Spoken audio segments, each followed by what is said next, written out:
Hi, I'm Michael Raparez for uBlog, and I'm joined by Jason Vandenberg, Creative Director of For Honor. How are you doing today, Jason? I'm doing great. This is the first time that the campaign of For Honor is being shown off. How does it feel? What kind of a reaction have you seen so far? First, it's super exciting to finally be able to say, here's the world, right, and here's the space, because last year when we did our multiplayer, the multiplayer reveal, right, the big question was always like, why? Like, why are we fighting? Why are these three crazy factions getting together, right? And so it's been great. It's just such a relief to finally be able to say, here's the start of our tale. So far, people are playing the demo and they're walking away going, whoa. Talking about the emotional experience, and like, you know, you get knighted in the no spoilers, but you get knighted in this first this mission that you play, and the feeling of this backstory of 1,000 years of war, and this idea that they've kind of forgotten why they were fighting. They're kind of a, you know, so that feeling has been I think it's sort of caught the imagination of people at least. Are we going to play as all three factions Indeed. in the storyline? Yep, we'll play as all three. So we're going to play them. We'll go Knights, Vikings, Samurai, right? We play all three. So you'll change characters. Each one has kind of a main hero that you'll play, and in each case, these main characters, you get to customize that character. So you can play as male or female. You can upgrade your gear. You can do all that stuff. And then there's other sort of like speaking characters around that are telling the story. Now we saw a little bit of the villain Apollyon. Yes. What can you tell us about her?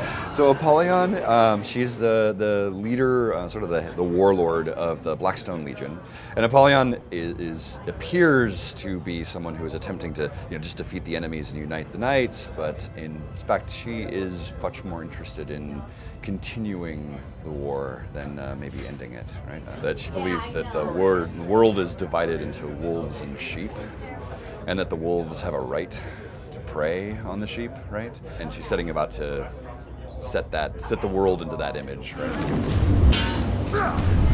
It seems like there are a bunch of new gameplay systems in the campaign that we didn't see last year, like the revenge stuff. Was that in last year's demo? Or? It was not in last year's demo, although we had the first pieces of that. What you're actually seeing is just an evolution of the core system. That revenge system that you're seeing, that piece, right, is actually, it also works in multiplayer. It's a lot of fun to be able to see that in the next alpha that we do, right? So we'll get a chance to try that out. The way that revenge works is that as you block and defend yourself, your revenge meter fills up, and then when you trigger it, for a while you're uninterruptible, and so you can take hits and swing right through the hits, and so it's really useful in those 2v1 situations, right? Where you're doing a lot of blocking, so your meter will fill right up, and then you can counter it, right? So most of the mechanics that you're seeing here in the single player campaign also have translations in the multiplayer game. We really want to keep that core as close as possible to each other, right? In some cases there's some differences, but we really want that campaign to be the entryway into the multiplayer game. If that's what you want to do. If you want to keep playing after you finish the campaign in a multiplayer, you're welcome to do it.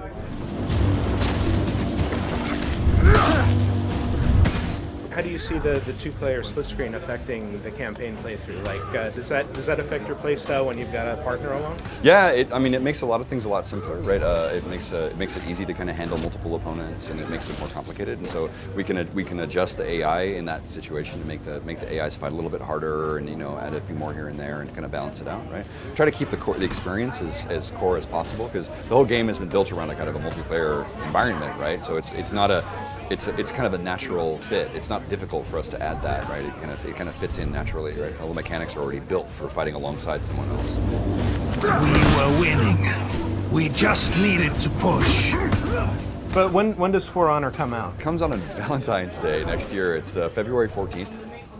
I think it's the ideal. I love it. It's the perfect Valentine's Day present.